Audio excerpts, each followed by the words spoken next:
Telah tiba bulan yang dinanti, bulan yang diberkahi. Saatnya kita kembali mendekat menuju pintu rahmat. Ramadan, bulan penuh berkah, bulan meraih pahala. Mari kita isi Ramadan ini dengan cinta, dengan doa, dengan amalan yang terbaik. Di bulan ini, setiap kebaikan berlipat ganda. Setiap doa mengetuk pintu langit. Di setiap sujud ada harapan. Di setiap doa ada jawaban.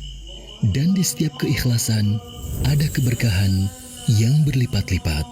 Karena Ramadan adalah cahaya yang menerangi hati dan kehidupan. Ramadan Mubarak. Mari kita jemput keberkahannya. Ramadan. وما آتاكم الرسول فخذوه وما نهاكم عنه فانتهوا واتقوا الله إن الله شديد العقاب. Sunnah Nabi di bulan Ramadan. وما آتاكم الرسول فخذوه وما نهاكم عنه فانتهوا واتقوا الله إن الله شديد العقاب. Sunnah Nabi di bulan Ramadan.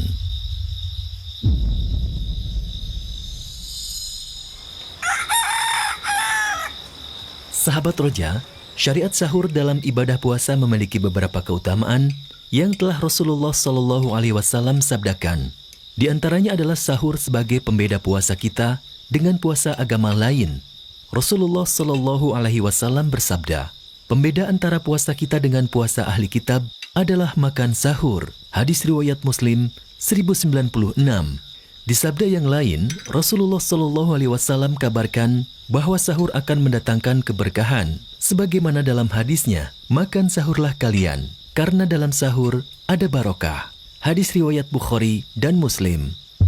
Keberkahan dalam ibadah sahur tentunya didapat karena upaya kita dalam meneladani Nabi Shallallahu Alaihi Wasallam. Bahkan, keberkahan sahur dapat dirasakan oleh badan kita. Badan menjadi kuat dan ringan dalam menjalani ibadah puasa. Dan banyak lagi hikmah-hikmah lain dari ibadah sahur.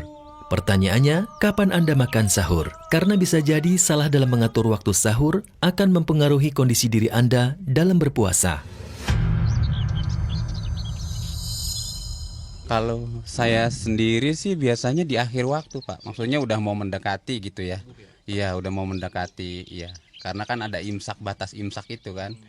Biasanya di akhir waktu, mendekati sejam atau 2 jam sebelum imsak. Alhamdulillah Ana selalu mepetin di akhir waktu. Karena memang secara dalilnya lebih baik di akhir waktu.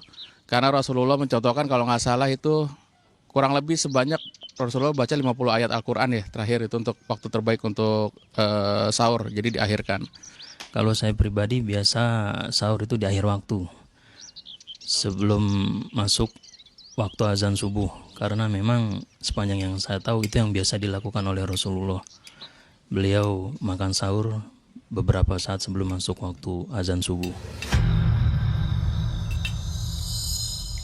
Dalam menyantap makan sahur, tentunya kita harus menilik teladan kita dalam sahur.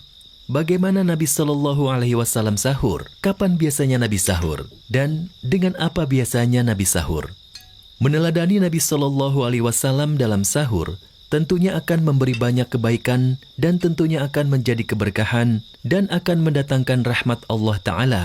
Allah Ta'ala berfirman, dan taatlah kepada Rasul supaya kamu diberi rahmat.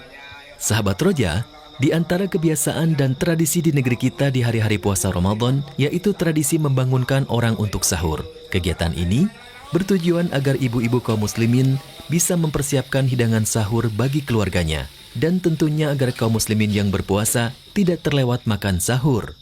Namun kegiatan ini dilakukan di saat makan masih larut dan kegiatan makan sahur menuju ke waktu subuh dengan jarak yang membuat orang kembali terlelap dalam selimut. Selain tradisi membangunkan sahur, ada pula tradisi waktu imsak, waktu untuk berhati-hati, untuk berhenti dari makan dan minum, dan agar tidak terjatuh dalam pembatal puasa. Alhamdulillahi Rabbil Alamin. Sallallahu wa sallama wa barak ala abdihi wa rasulihi Nabiyyina Muhammad wa ala alihi wa sahbihi ajma'in. Kaum muslimin dan muslimat rahimana wa rahimakumullah, kita mengerti hikmah dari makan sahur. Selain menghidupkan sunnah, kita juga ingin agar puasa kita bisa maksimal untuk beribadah, badan kuat dan juga semangat dalam menempuh aktivitas dalam berpuasa. Tapi kapan kita lakukan sahur? Sahur itu dalam bahasa Arab dilakukan di waktu sahar. Waktu sahar identik dengan malam, akan tetapi menjelang terbit fajar. Sebagaimana disebutkan dalam banyak hadis, salat malam Nabi sallallahu alaihi wasallam fantaha witruhu ila sahar. Beliau salat malam terus ketika menjelang waktu sahur dan akan terbit fajar, beliau baru mengakhiri dengan witir. Dengan demikian sebenarnya waktu sahur itu idealnya memang diakhirkan agar bisa mendapatkan tujuan utamanya, yaitu memperkuat badan untuk mempersiapkan diri puasa seharian. Maka hal ini pula yang dilakukan oleh Nabi Shallallahu Alaihi Wasallam. Ada hadis yang dhaif, yang lemah. Hadisnya sahih tetapi dengan tambahan yang lemah. Nabi Shallallahu Alaihi Wasallam menyatakan, la yazalun nas bi khairin ma ajjalul fitra wa akharus sahur. Semua manusia berada selalu dalam kebaikan selama mereka mendahulukan berbuka dan mengakhirkan sahur. Hanya para ulama menyebutkan bahwa bagian pertama hadis itu mendahulukan berbuka, hadis sahih dalam riwayat Bukhari dan Muslim. Tapi tambahan wa akharus sahur, mengakhirkan sahur, ini lemah. Ya, tambahannya lemah, tetapi maknanya benar. Dalam hadis yang diriwayatkan oleh Imam Bukhari, Nabi Shallallahu Alaihi Wasallam pernah bersahur bersama sebagian sahabat. Anas bin Malik menceritakan dari seorang sahabat namanya Zaid bin Thabit radhiyallahu anhu. Beliau cerita, tasahharna ma'a Rasulillah sallallahu alaihi wasallam thumma qama ila shalah. Kami sahur bersama Nabi sallallahu alaihi wasallam, kemudian tidak lama itu beliau salat. Maksudnya datang waktu subuh.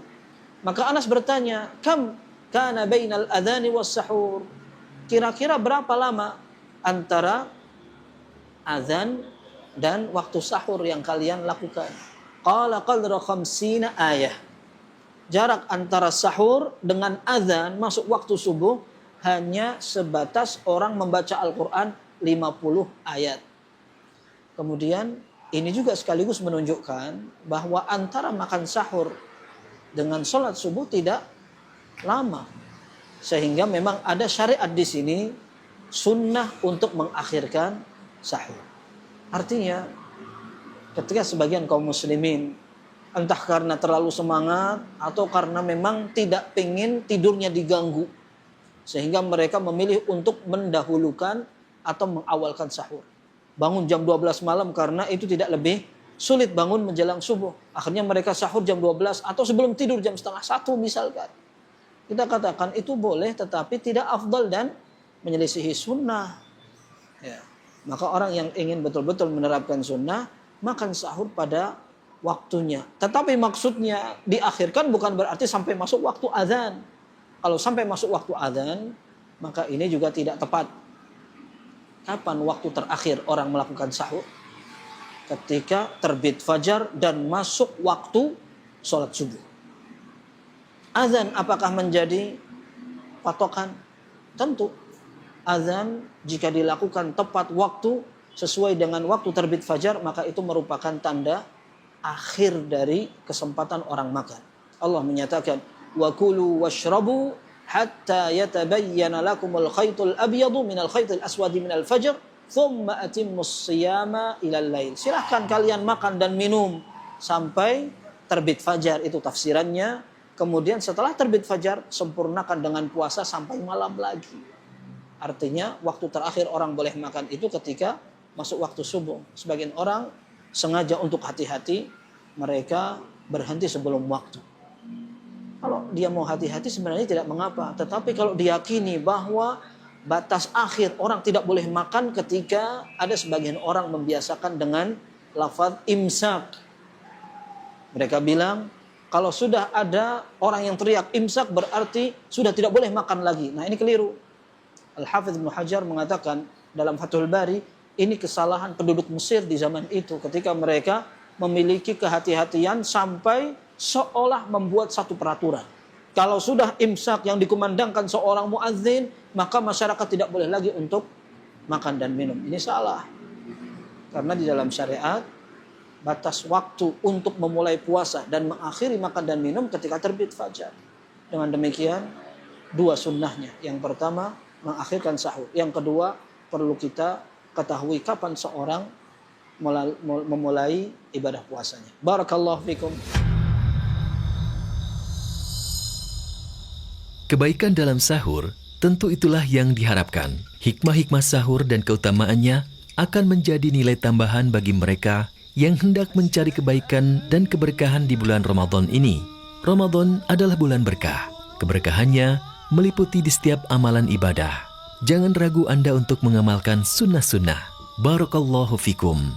وما آتاكم الرسول فخذوه وما نهاكم عنه فانتهوا واتقوا الله إن الله شديد العقاب. Sunnah Nabi di bulan Ramadan.